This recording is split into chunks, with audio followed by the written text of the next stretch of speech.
Herkese merhaba. Bugün sizi alıp zamanda geriye götürüyoruz. Tam 14. yüzyıla, tarihin en güçlü ve en gizemli imparatorluklarından birinin tam kalbine.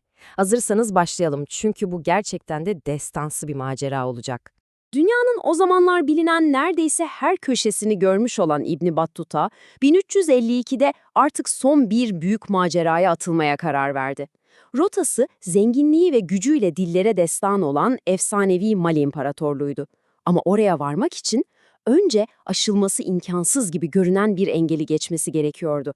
Yolculuğun ilk ve en zorlu etabına geldik, Sahra'yı geçmek. Burası bildiğiniz gibi bir çöl değil, adeta kumdan bir okyanustu ve atınız her adımda sizi yutabilecek tehlikelerle doluydu. Yolculuğun zorluğunu şöyle bir hayal edin. Kervanın yola çıkışıyla Mali İmparatorluğu'nun ilk şehrine varması arasında tam 2 ay var. Tam 2 ay boyunca acımasız çöl koşullarıyla bitmek bilmeyen bir kum deniziyle boğuşmak zorundaydılar. Peki, bu kadar tehlikeli bir yolculukta hayatta kalmayı nasıl başarıyorlardı? İşte tam bu noktada devreye Tekşif adında müthiş bir gelenek giriyor. Bu kişi kervandan günler önce yola çıkan bir izciydi. Hem kervanın geleceğini haber veriyor hem de en kritik anda, yani suların tükendiği o son günlerde kervanı adeta hayat taşıyordu. İbn Battuta'nın kendi sözleri durumu o kadar iyi özetliyor ki, tehlike sadece susuzluk ya da sıcak değildi. Çölün o psikolojik baskısı, kaybolma korkusu, teşrifin yapacağı tek bir hata, bütün bir kervanın sonu demekti. 2 aylık o akıl almaz yolculuk bitti ve İbn Battuta sonunda hedefine ulaştı. Şimdi imparatorluğun topraklarına adım attığında neler gördüğüne, neler yaşadığına, o büyük kültür şokuna odaklanalım. İmparatorluğun adeta giriş kapısı olan İvallaten'e vardığında, gördükleri karşısında gerçekten de büyük bir şaşkınlık yaşadı. Düşünün, o güne kadar onlarca farklı kültür görmüş bir adam ama burası daha önce gördüğü hiçbir yere benzemiyordu. Şimdi bir an duralım ve düşünelim. Yani Mısır'ı, İran'ı, Hindistan'ı, Anadolu'yu karış karış gezmiş birini ne şaşırtabilir ki artık? Cevaplar sizi de en az onun kadar şaşırtacak. İbn Battuta'yı asıl şaşkına çeviren şey, kendi geldiği topraklardaki geleneklerin neredeyse tam tersiyle karşılaşmasıydı. Mesela kadınların toplum içinde bu kadar özgür olması, akraba olmayan erkeklerle kadınların rahatça arkadaşlık kurabilmesi onu çok şaşırtmıştı. Soyun babadan değil de annenin erkek kardeşinden, yani dayıdan devam etmesi de öyle. Ama herhalde en tuhaf bulduğu şey, insanların hükümdara saygı göstermek için başlarına toprak serpme adetiydi. Bu ilk kültürel şokların ardından bu devasa imparatorluğu yöneten kişiyle, yani Sultan Mansa Süleyman'la tanışmak için başkente doğru yola çıktı. Bu, yolculuğunun belki de en önemli anlarından biri olacaktı. Ve işte o büyük karşılaşma. Diyelim ki beklentilerin pek de karşılanmadığı, hatta biraz komik bir anıya dönüştü.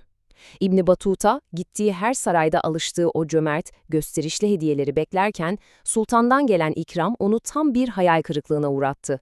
Bu aslında iki farklı kültürün misafirperverlik anlayışının ne kadar farklı olduğunu gösteren harika bir örnek.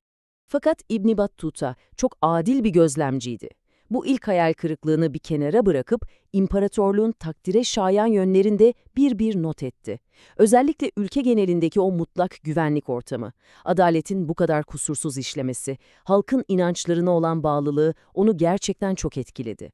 Hatta ölen bir yabancının malının bile güvende olması, imparatorluğun ne kadar düzenli ve adil olduğunun en büyük kanıtıydı. Başkentteki bu tecrübelerden sonra yolculuk devam ediyor. Bu kez rota, imparatorluğun can damarı olan Nijer Nehri ve kıyısındaki o efsanevi şehirler. İbn Battuta, nehir boyunca seyahat ederek dönemin en önemli merkezlerine, yani Timbuktu ve Gao'ya ulaştı. Buralar var ya, sadece ticaretin değil, aynı zamanda bilginin, ilmin ve kültürün de kalbinin attığı yerlerdi. Ve bu yolculukta daha önce hayal bile edemeyeceği şeylerle karşılaştı. Şu alıntı mesela, onun hayatında ilk kez bir su aygırı görmesini anlatıyor. Deniz atı diye tarif ettiği bu devasa yaratık, onun için ne kadar yeni ve ne kadar şaşırtıcı bir dünyada olduğunun en güzel kanıtı. Peki bütün bu maceralar, bütün bu gözlemler bugün bizim için ne anlama geliyor? İşte şimdi İbn Battuta'nın bu yolculuğunun tarihsel önemine, bıraktığı o eşsiz mirası odaklanalım. Bakın, modern bir tarihçinin bu sözü aslında her şeyi özetliyor.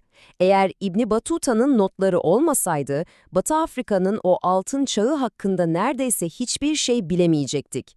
O, Avrupalı kaşiflerden yüzyıllar önce bize o bölgenin en detaylı, en doğru ve tek görgü tanığı anlatımını bırakan kişi. Kısacası, onun seyahatnamesi sayesinde tarihin en zengin ve en güçlü Afrika imparatorluklarından birinin kapısını aralayabiliyoruz. O, bizim geçmişe açılan tek penceremiz.